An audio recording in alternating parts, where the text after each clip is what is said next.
नमस्कार दोस्तों, आपका स्वागत करता हूं इस YouTube channel SK coaching centre पर। दोस्तों आज हम लोग रीजनिंग के एक और नए प्रेस्टिक सेट को देखने वाले हैं। ये रीजनिंग का प्रेस्टिक सेट का पार्ट नंबर 272 होने वाला है। अगर आप लोग इससे पहले वाले पार्ट नहीं देखे होंगे तो ज़रूर जाकर देख लीजिएगा। इस पार्ट के अंदर आज हम लोग रीजनिंग के 15 अलग अलग प्रकार के इम्पोर्टेंट प्रश्न को देखने वाले हैं, जो कि आपको आने वाले आगामी सभी परीक्षाओं के लिए काफ़ी महत्वपूर्ण होने वाला है।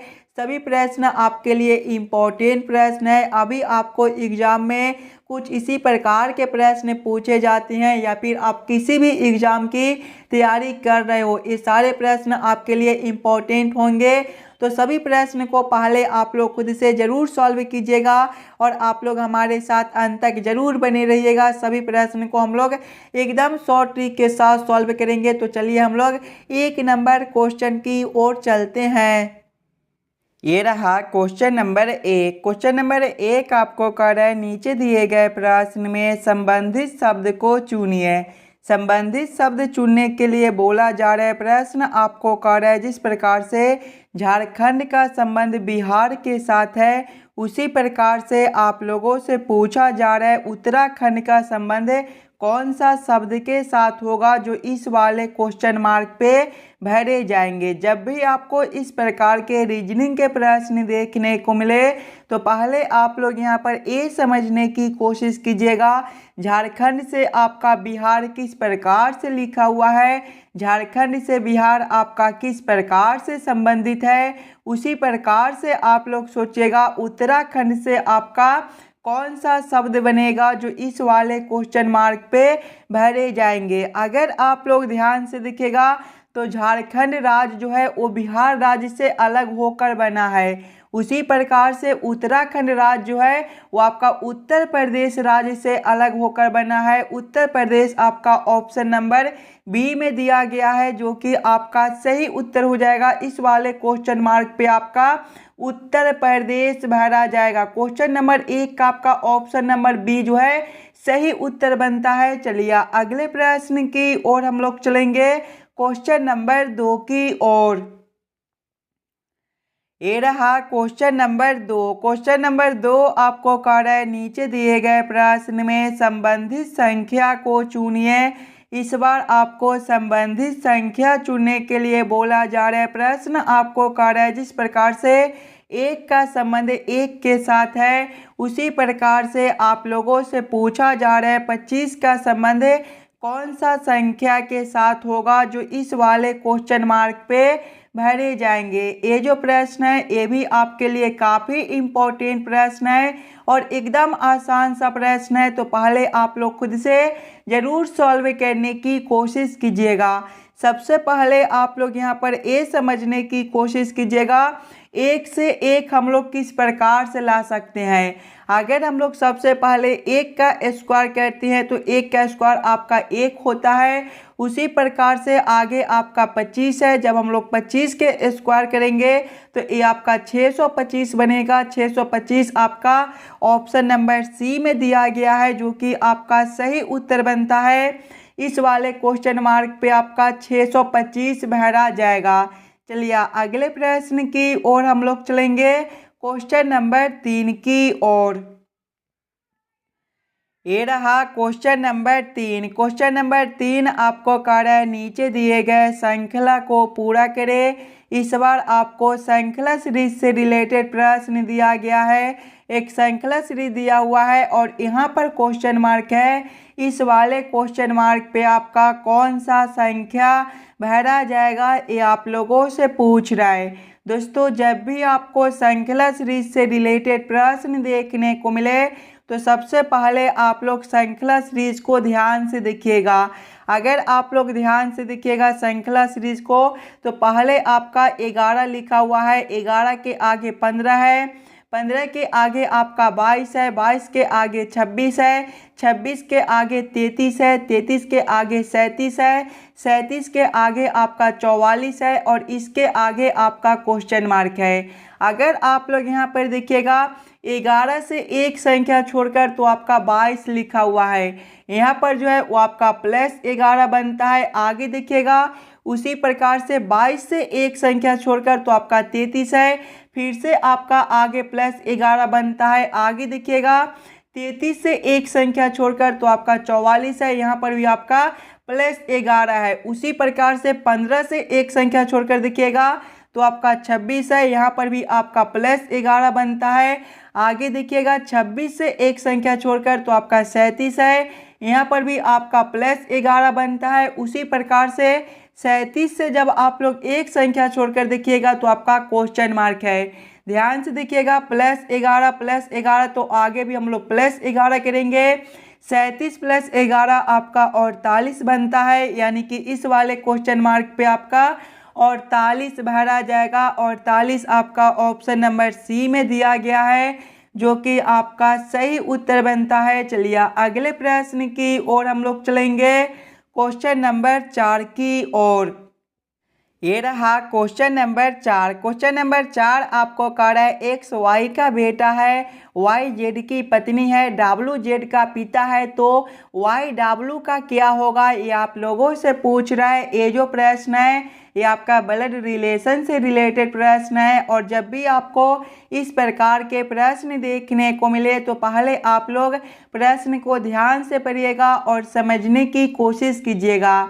देखिए प्रश्न पहले आपको कह रहा है एक्स वाई का बेटा है। एक्स कौन है, वाई का बेटा है। बेटा है मतलब एक पीढ़ी नीचे का होगा, यानी कि वाई से नीचे हम लोग किसको रखेंगे, वाई से नीचे हम लोग एक्स को रखेंगे। क्या रिश्ता है, बेटा का है, तो आप लोग यहाँ पर बेटा भी लिख लीजिएगा ताकि प्रश्न को सॉल्व करने में आपको कोई दिक्कत ना हो। आगे प्रश्न को पढ़िएगा। आगे प्रश्न आपको कह रहा है वाई जेड की पत्नी है। वाई कौन है, जेड की पत्नी है। वाई जो है वो जेड की पत्नी है। पत्नी है मतलब दोनों एक ही पीढ़ी का होगा, यानी कि दोनों को हम लोग सामने सामने रखेंगे। वाई के सामने किसको रखेंगे, जेड को रखेंगे। क्या रिश्ता है, पत्नी का है, तो आप लोग यहाँ पर पत्नी भी लिख लीजिएगा। आगे प्रश्न को पढ़िएगा। आगे प्रश्न आपको कह रहा है डब्लू जेड का पिता है। डब्लू कौन है, जेड का पिता है। पिता है मतलब एक पीढ़ी ऊपर का होगा, यानी कि जेड से ऊपर हम लोग किसको रखेंगे, डब्लू को रखेंगे। क्या रिश्ता है, पिता का है, तो आप लोग यहाँ पर पिता भी लिख लीजिएगा। आगे प्रश्न को पढ़िएगा। आगे प्रश्न आप लोगों से पूछ रहा है तो वाई डब्लू का क्या होगा, ये आप लोगों से पूछ रहा है। ध्यान से देखिएगा। तो वाई और डब्लू आपका यहाँ पर है। यहाँ पर देखिएगा तो जेड का पिता डब्लू है, यानी कि डब्लू का बेटा कौन हो जाएगा, जेड हो जाएगा। और जेड की पत्नी वाई है, यानी कि आपके बेटा का पत्नी आपका कौन लगेगा, आपके बेटा का जो पत्नी है वो आपका बहू लगेगा। यानी कि ये दोनों का जो रिश्ता है वो बहू का रिश्ता है। बहू आपका कौन सा ऑप्शन में दिया गया है, बहू आपका ऑप्शन नंबर डी में दिया गया है, जो कि आपका सही उत्तर बनता है। देखिए ध्यान से समझिएगा। जेड का पिता कौन है, डब्लू है, यानी कि डब्लू का बेटा जो होगा वो जेड होगा। और जेड की पत्नी वाई है, यानी कि आपके पिता का जो है, यानी कि आपके बेटा का जो पत्नी है वो आपका बहू लगेगा। क्वेश्चन नंबर 4 का आपका ऑप्शन नंबर डी जो है सही उत्तर हो जाएगा। चलिए अगले प्रश्न की ओर हम लोग चलेंगे, क्वेश्चन नंबर 5 की ओर। ये रहा क्वेश्चन नंबर 5। क्वेश्चन नंबर 5 आपको कह रहा है निम्न आकृति में कितने त्रिभुज है। इस वाले आकृति में टोटल कितने त्रिभुज बनते हैं, ये आप लोगों से पूछ रहा है। ये भी प्रश्न आपके लिए इम्पोर्टेंट प्रश्न है, तो पहले आप लोग वीडियो को रोककर खुद से ज़रूर काउंटिंग करने की कोशिश कीजिएगा।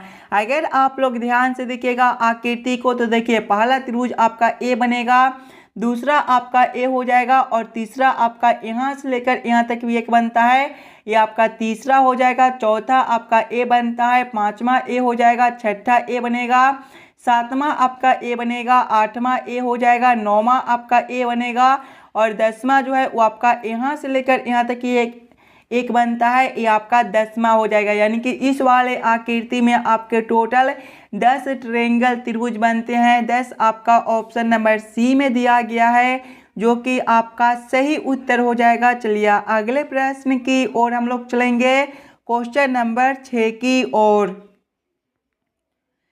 ये रहा क्वेश्चन नंबर 6। क्वेश्चन नंबर 6 आपको कह रहा है दी गई आकृतियों में भिन्न आकृति का चयन करें। यानी कि यहाँ पर आपका 4 आकृति दिया गया है। प्रश्न आप लोगों से पूछ रहा है ये चारों आकृति में सबसे अलग आकृति कौन सा दिया गया है। एकदम आसान सा प्रश्न है। ध्यान से अगर आप लोग देखिएगा आकृति ए बी और डी को, तो सभी आकृति में जो है आपके आधा आधा खंड को देखिएगा रंग दिया गया है। आकृति ए बी और डी में देखिएगा तो आपका आधा आधा खंड को जो है रंग दिया गया है, जबकि आकृति सी में आपका इस प्रकार का नहीं है। यानी कि सबसे अलग आकृति आपका सी बनता है। सी कौन सा ऑप्शन में दिया गया है? सी आपका ऑप्शन नंबर ए में दिया गया है, जो कि आपका सही उत्तर बनता है। आकृति सी जो है सबसे अलग हो जाएगा। क्वेश्चन नंबर 6 का आपका ऑप्शन नंबर ए आपका सही उत्तर बनता है। चलिए अगले प्रश्न की ओर हम लोग चलेंगे, क्वेश्चन नंबर 7 की ओर।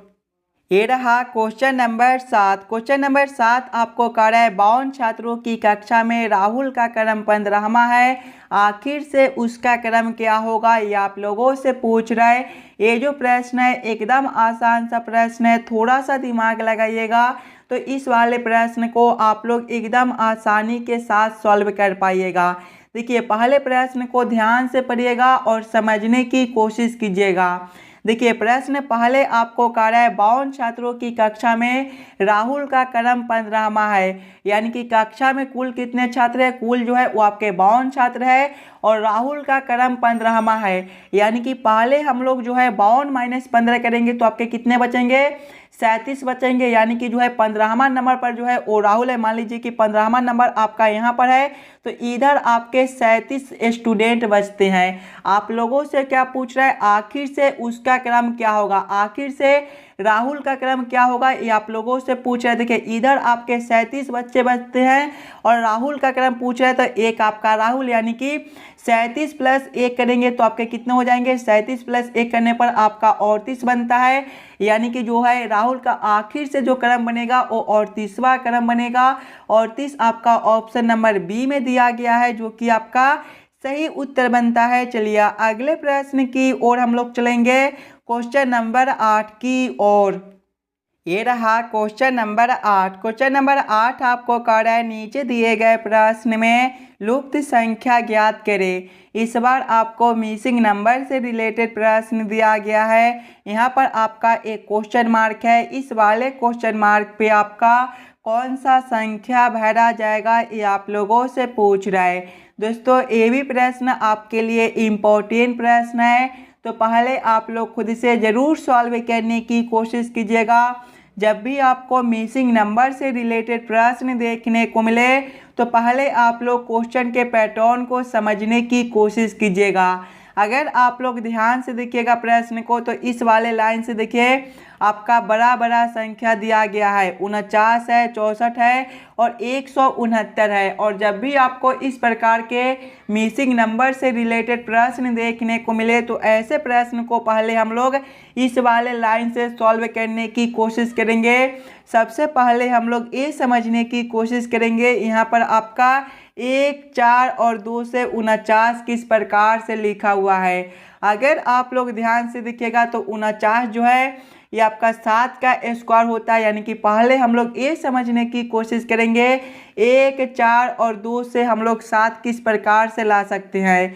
अगर हम लोग तीनों संख्या को जोड़ते हैं तो देखिएगा 1 + 4 आपका 5 और 5 + 2 आपका 7 होता है और 7 का ये स्क्वायर आपका 49 होता है। वही सेम हम लोग आगे करेंगे, तीनों संख्या को आपस में जोड़ेंगे तो 4 + 2 आपका 6 और 6 + 2 जो है ये आपका 8 होता है। और जब 8 का स्क्वायर करेंगे तो ये आपका 64 बनेगा।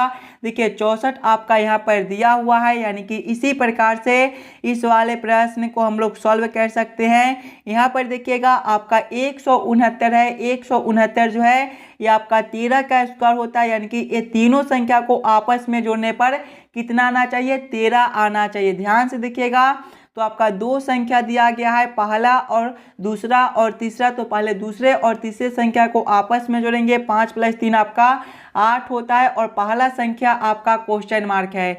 जब हम लोग 8 + 5 करेंगे तो ये आपका 13 हो जाएगा और 13 का स्क्वायर आपका 169 होता है, यानी कि पहला संख्या जो है वो आपका 5 बनेगा। देखिएगा 5 + 5 आपका 10 और 10 + 3 13 और 13 का स्क्वायर आपका 169 नीचे दिया हुआ है। 5 आपका ऑप्शन नंबर सी में दिया गया है, जो कि आपका सही उत्तर हो जाएगा। चलिए अगले प्रश्न की ओर हम लोग चलेंगे, क्वेश्चन नंबर 9 की ओर। ये रहा क्वेश्चन नंबर 9। क्वेश्चन नंबर 9 जो है ये आपका वेन आरेख वेन डायग्राम से रिलेटेड प्रश्न है। धातु लोहा और क्लोरीन का किस प्रकार से वेन आरेख वेन डायग्राम बनेगा, ये आप लोगों से पूछ रहा है।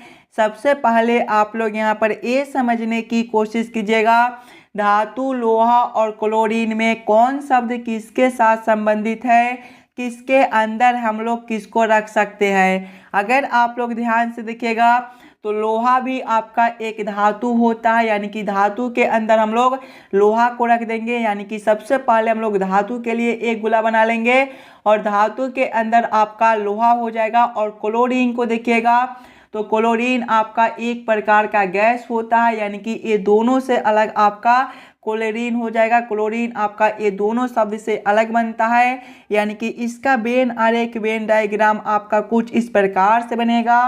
इस प्रकार का वेन आरेख वेन डायग्राम आपका ऑप्शन नंबर डी में दिया गया है, जो कि आपका सही उत्तर बनता है। चलिए अगले प्रश्न की ओर हम लोग चलेंगे, क्वेश्चन नंबर 10 की ओर। ये रहा क्वेश्चन नंबर 10। क्वेश्चन नंबर 10 जो है ये आपका कथन और निष्कर्ष से रिलेटेड प्रश्न है। और जब भी आपको इस प्रकार के प्रश्न एग्जाम में देखने को मिले तो सबसे पहले आप लोग सभी कथन को ध्यान से पढ़िएगा और उस सभी कथन को आप लोग वेन आरेख वेन डायग्राम पर सेट कर लीजिएगा, ताकि प्रश्न को सॉल्व करने और समझने में आपको आसानी हो।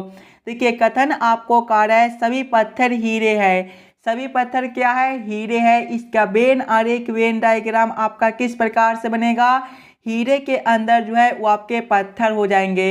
यानी कि ये जो आरेख है ये आपका हीरे के लिए हो जाएगा। तो आप लोग यहाँ पर हीरा भी लिख लीजिएगा, ताकि प्रश्न को सॉल्व करने में आपको कोई दिक्कत ना हो। ये जो आरेख है ये आपका हीरे के लिए हो जाएगा और हीरे के अंदर जो है वो आपका पत्थर हो जाएगा। यानी कि ये जो आरेख है ये आपका पत्थर के लिए हो जाएगा। तो आप लोग यहाँ पर पत्थर भी लिख लीजिएगा, ताकि प्रश्न को सॉल्व करने में आपको कोई दिक्कत ना हो। ये जो आरेख है आपका पत्थर के लिए है। आगे कथन को पढ़िएगा। आगे कथन आपको कह रहा है कुछ हीरे मोती है। कुछ हीरे क्या है, मोती है। यानी कि मोती के लिए जो आपका आरेख बनेगा ये आपका कुछ इस प्रकार से बनेगा। कुछ हीरे क्या है, मोती है। यानी कि ये जो आरेख है ये आपका मोती के लिए हो जाएगा। अब आप लोग इस वाले वेन आरेख वेन डायग्राम के आधार पर निष्कर्ष को सही या फिर गलत कीजिएगा। देखिए निष्कर्ष एक आपको कह रहा है कुछ मोती पत्थर है। ध्यान से देखिएगा, तो मोती के लिए आरेख आपका यहाँ पर है और पत्थर के लिए आरेख आपका यहाँ पर है। ये दोनों आरेख आपका अलग अलग दिया गया है, यानी कि कुछ मोती आपका पत्थर नहीं हो सकता है। ये निष्कर्ष आपका गलत बनता है। निष्कर्ष 2 को देखिएगा, कुछ हीरे मोती है। ध्यान से देखिएगा, तो हीरे के लिए आरेख आपका यहाँ पर है और मोती के लिए आरेख आपका यहाँ पर है। ये दोनों आरेख आपस में जुड़े हुए हैं, यानी कि कुछ हीरे आपके मोती हो सकते हैं। यानी कि निष्कर्ष 2 जो है वो आपका सही बनता है। केवल निष्कर्ष 2 आपका सही निकलता है। कौन सा ऑप्शन में केवल निष्कर्ष 2 को सही किया गया है, तो ऑप्शन नंबर सी में देखिएगा सिर्फ निष्कर्ष 2 निकलता है। यानी कि क्वेश्चन नंबर 10 का आपका ऑप्शन नंबर सी जो है सही उत्तर हो जाएगा। दोस्तों अगर आपको किसी भी प्रश्न में कहीं पर भी कोई दिक्कत हो तो हमें ज़रूर कमेंट करके बताइएगा। उस वाले प्रश्न को हम लोग फिर से अगले वाले पार्ट में देख लेंगे। चलिए अगले प्रश्न की ओर हम लोग चलेंगे, क्वेश्चन नंबर 11 की ओर। ये रहा क्वेश्चन नंबर 11। क्वेश्चन नंबर 11 आपको कर रहा है सुंदर पूरब की तरफ 4 किलोमीटर चलता है, फिर वह दाएं ओर मुड़ जाता है और 3 किलोमीटर चलता है, फिर से वह दाएं ओर मुड़ जाता है और चलना जारी रखता है। अब वह किस दिशा की ओर जा रहा है, ये आप लोगों से पूछ रहा है। ये भी प्रश्न आपके लिए इम्पोर्टेंट प्रश्न है। और जब भी आपको इस प्रकार के प्रश्न देखने को मिले तो सबसे पहले आप लोग ये याद कर लीजिएगा, दिशा में जो है वो आपका पूरब ए वाला दिशा होता है, पश्चिम जो है वो आपका ए वाला दिशा होता है, उत्तर आपका ऊपर की ओर होता है और दक्षिण आपका नीचे की ओर होता है। अब आप लोग प्रश्न को ध्यान से पढ़िएगा और समझने की कोशिश कीजिएगा। देखिए प्रश्न पहले आपको कह रहा है सुंदर पूरब की ओर 4 किलोमीटर चलता है। देखिए पूरब आपका ए वाला दिशा है, यानी कि सुंदर पहले ए वाला दिशा में 4 किलोमीटर चलता है। आगे प्रश्न को पढ़िएगा, फिर वह दाईं ओर मुड़ जाता है और 3 किलोमीटर चलता है। जब यहाँ से वह दाईं ओर मुड़ेगा तो इसका ए वाला दिशा हो जाएगा, यानी कि ए वाला दिशा में वह 3 किलोमीटर चलता है। आगे प्रश्न को पढ़िएगा, फिर से वह दाईं ओर मुड़ जाता है और चलना जारी रखता है। फिर से वह जब दाईं ओर मुड़ेगा तो इसका दिशा जो है ए वाला दिशा हो जाएगा, यानी कि ए वाला दिशा में वह चलना जारी रखता है। आगे प्रश्न को पढ़िएगा, अब वह किस दिशा की ओर जा रहा है। ध्यान से देखिएगा तो सुंदर अभी ए वाला दिशा में जा रहा है। ए वाला दिशा जो है वो आपका पश्चिम दिशा है। पश्चिम आपका ऑप्शन नंबर सी में दिया गया है, जो कि आपका सही उत्तर बनता है। चलिए अगले प्रश्न की ओर हम लोग चलेंगे, क्वेश्चन नंबर 12 की ओर। दोस्तों ये रहा क्वेश्चन नंबर 12। क्वेश्चन नंबर 12 आपको कह रहा है यदि हैप्पी बराबर 66, सौरव बराबर 108 तो लफ बराबर क्वेश्चन मार्क। इस वाले क्वेश्चन मार्क पे आपका कौन सा कोड भरा जाएगा, ये आप लोगों से पूछा जा रहा है।